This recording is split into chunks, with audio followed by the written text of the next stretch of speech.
Allez les graphes, je voulais vous faire un petit point hebdo sur les cryptos, le Bitcoin en premier lieu. Évidemment, je me doute bien que ça panique un petit peu, mais toujours est-il que, voilà, concrètement, la dégradation était là déjà depuis de nombreuses semaines, et en fait là, on lâche, on a grossièrement la capitulation qui est en train de se mettre en place.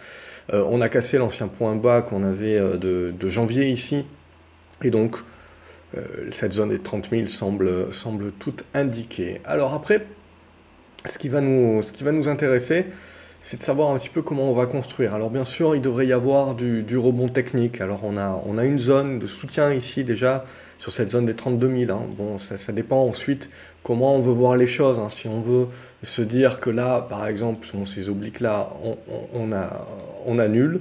Et ce qui va nous intéresser concrètement maintenant, c'est plutôt la construction soit en biseau descendant, vous le voyez, donc éventuellement on peut aller chercher jusqu'à cette zone des 30 500 points, pas très loin, qui serait jumelé globalement à cette zone également de l'horizontale. Donc faut pas, on n'est pas à l'abri de mettre des mèches basses, etc. Mais concrètement, d'un point de vue purement technique, graphique, cette zone-là peut être une zone de soutien qui permettrait ensuite de valider et de mettre aux yeux de tous éventuellement cette figure en biseau descendant. Bien entendu, tant que cette figure-là n'est pas cassée par le haut, il n'y a absolument pas de signal de retournement, moindre risque. Et ce qu'il faut bien se dire, c'est que quand ce genre de figure-là, en biseau descendant, est cassé par le bas, ça vous crée véritablement la vraie capitulation, le vrai sell-off du marché. Et là, évidemment, on reparlera des 20 000 points. Mais pour l'instant, nous n'y sommes pas. On est baissier, clairement. Mais on est en train, là, petit à petit, de mettre en place une capitulation. Et je dirais que ce n'est pas la capitulation finale, entre guillemets. C'est une zone encore qui peut servir de soutien et permettre du rebond. Rebond technique, hein, essentiellement avec les 35 000 dollars en première résistance. Et si on veut pousser jusqu'au bout, revenir chercher les 37 000. Mais grosso modo, ça restera du rebond technique à ce stade-là. Ça reste un marché de traders, comme je vous le disais déjà depuis de nombreuses semaines. Ça reste un marché où on est en mode prendre ce qu'il y a à prendre. La tendance de fond reste bien baissière à ce stade-là. Et donc évidemment, si cette zone des 30 000 là lâche, il faut faire très attention puisque on n'est pas à l'abri du sell-off entre guillemets final. Et là, il n'y a pas forcément d'acheteurs en face. Et vous le voyez, on n'a pas forcément de support en face non plus avant la zone des, je dirais, il y a un niveau intermédiaire qui est la zone des 27 000 et le deuxième niveau qui est la zone des 20 000. Donc voilà, grosso modo, c'est un petit peu séance par séance qu'il faut prendre actuellement, voir s'il y a des acheteurs sur cette zone-là pour jouer du rebond technique. Et ça restera du rebond technique. Donc je dirais vraiment à prendre des pincettes et pas s'emballer. Dès qu'on va avoir le rebond ici, pas s'emballer en disant on est reparti pour un tour. Non, non, il y aura sacrément du boulot et on en avait parlé dans les précédentes vidéos. Donc j'espère que vous n'êtes pas fait prendre par la police. On va faire un petit peu le point sur les autres cryptos. Je vais aller très rapidement comme la semaine dernière, hein, alors que hop, j'ai une accumulation qui a dû passer. Donc du coup, même chose hein, que la semaine dernière, je ne vais même pas vous parler de niveau parce que je trouve que c'est même pas intéressant. Oui, il y aura potentiellement du rebond technique, des choses à se mettre sous la dent. Globalement, je commence à partir sur des biseaux descendants un petit peu sur l'ensemble des cryptos, si je nettoie un petit peu le reste du graphique là, hop. Mais je commence voilà, à partir sur ce genre de choses-là. Donc oui, éventuellement, il y a des supports. Là, par exemple, sur Eve, on voit sur la zone des 90. Mais voilà, là aussi, ce sera pour du rebond technique. Et c'est avant tout quelque chose qui va nous intéresser. Alors, 2 secondes, je vais écrire que j'ai eu l'accumulation qui est passée sur l'académie. Voilà, donc ensuite, on va faire Algorand. Algorand, ça tient un petit peu mieux, mais voilà, il faudra au minimum dépasser les 80 centimes de dollars pour commencer à se mettre un petit peu dans le haut, mais là aussi, c'est des figures de congestion qui se mettent en place, pas grand-chose. Avalanche, je vous fais pas un dessin, ça porte bien son nom. Le BAT, même chose, il n'y a rien qui tient. Hein. Vous voyez, ces supports obliques là, il n'y a rien qui tient, donc c'est pour ça que typiquement, hein, je pense qu'il faut partir sur les biseaux descendants.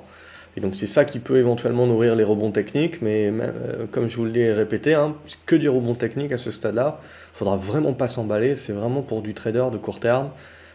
J'y verrai même pas Pour des investisseurs de très long terme, se dire que voilà, un BAT qui revient vers la zone des 46-47 centimes de dollars, pourquoi pas en effet prendre des toutes petites positions pour se dire j'acte un prix peut-être pour du plus long terme et ça me permet de suivre.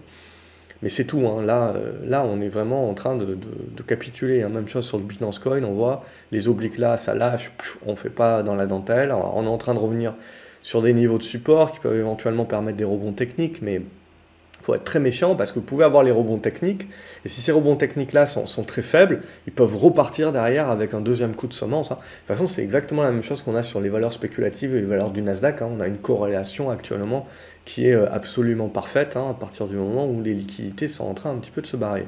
Bitcoin Cash, c'est la même chose, on a cassé par le bas, donc on attend le prochain niveau.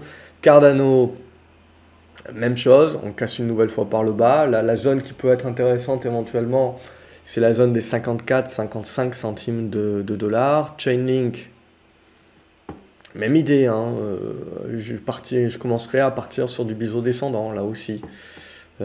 Cosmos, bon, pas de dessin là-dessus, hein. Éventuellement la zone des 13 dollars qui peut servir de soutien. Si on a un vrai sell-off, la zone des 10 qui peut être intéressante. Le Dash, pour moi, on laisse faire également à ce stade-là. De toute façon, on laisse quasiment tout faire, hein.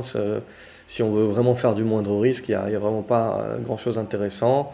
Le Dogecoin également, on laisse faire, ça a cassé par le bas. EOS également, on laisse faire. Au niveau de Elrond également, la cassure par le bas, hein. C'est déjà de la semaine dernière, hein. Donc on a confirmé cela. Ethereum. Donc si on cherche, je dirais, à faire du rebond, des choses comme ça, essayez d'aller chercher les plus grosses capes, hein. Pareil, hein, sur toutes les valeurs du Nasdaq et compagnie, si on veut jouer du rebond technique, ce soit ça. Alors cette oblique-là, je sais pas, je lui ferai pas trop confiance. D'une part parce qu'on voit qu'on l'a déjà percé et qu'elle n'a pas trop ému. Elle a ému personne. Ce qui a ému un petit peu plus de gens, c'est ça, cassé par le bas. Donc là, ce qui va m'intéresser, c'est à peu près la même chose, c'est sur la zone des 2100 dollars. Et je sais pas, essayer de construire des choses un petit peu comme ça. Et on voit, je mettrai cette zone-là des 2100 comme étant pour moi la zone qui va vraiment m'intéresser, hein, dans cette zone-là.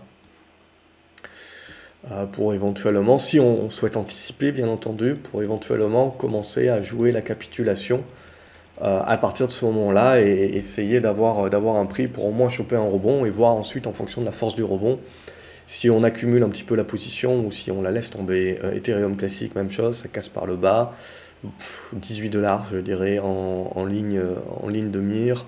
Horizon, même chose, on laissera tomber. IOTA, même chose, on laisse tomber. Litecoin, même chose, je laisse ça aussi tomber. Alors, ça fera du rebond, évidemment, mais que du rebond technique. Le Monero, on va laisser tomber. Tiens, je regarde MicroStrategy rapidement, mais on voit là, ça break tout de suite par le bas. Donc vous avez énormément de sociétés évidemment qui ont pas mal de Bitcoin, qui ont de l'effet de levier ou du collatéral indexé sur le Bitcoin. Donc forcément, ce prix-là, la baisse du prix du Bitcoin va avoir un certain impact. Faites très attention également à tout ce qui est farming. Jusqu'à présent, vous avez énormément de tout ce qui est stablecoin et puis tout ce qui est stacking, farming et compagnie qui est quand même basé, alors certains sur du Ponzi réel, d'autres sur juste l'idée du style que si on commence donc à retirer les flux d'entrée de capitaux, on commence à sortir pas mal de capitaux, il risque d'avoir des déséquilibres et c'est là où, si vous voulez, les trucs les moins clean vont commencer à sortir. Donc en plus de éventuellement se prendre quelques petites baffes sur la baisse des cryptos actuellement, attention, voilà, c'est à ce moment-là où les arnaques ou les pseudo-arnaques ressortent également, et où on va se rendre compte aussi que des cryptos en farming, etc., où ce qu'on pouvait obtenir avec du 8-10% de rendement, et c'était payé essentiellement par les nouveaux entrants. Et s'il n'y a plus de nouveaux entrants, ça va devenir un petit peu plus compliqué.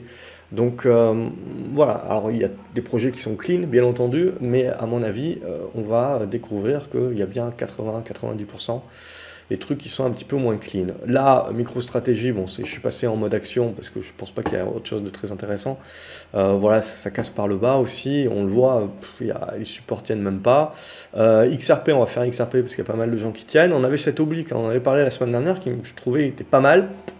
On l'a cassé, hein, comme si de rien n'était, donc c'est pas intéressant pour le marché. J'ai envie aussi de le voir peut-être en biseau, mais voilà, il va falloir attendre évidemment que le marché mette une mèche, qu'on nous valide ça, et après on peut commencer peut-être à partir sur ce genre de figure.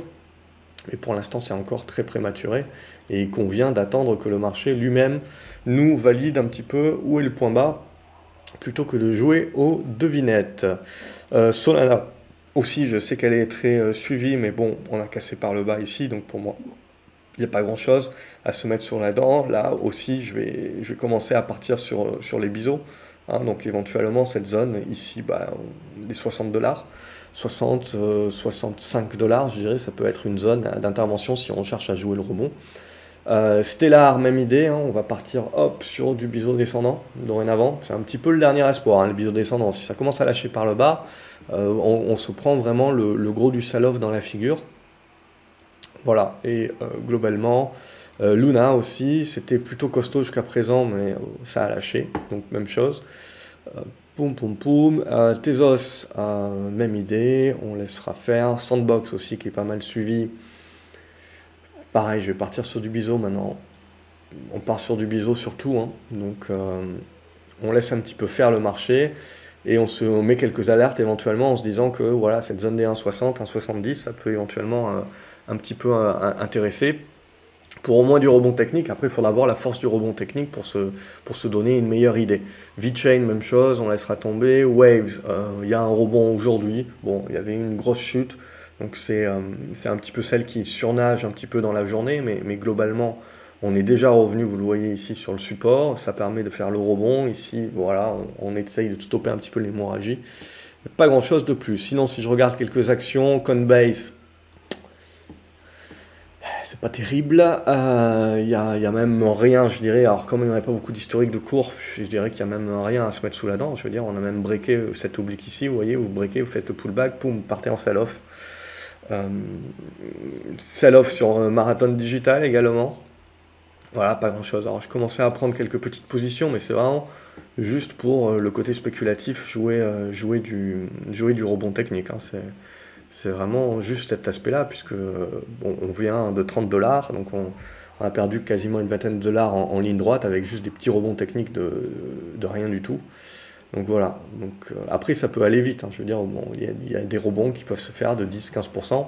Voilà, c'est ce que je joue globalement, je joue pas le home run là-dessus, mais même chose, hein, voilà, j'essaye de jouer les trucs comme ça, après.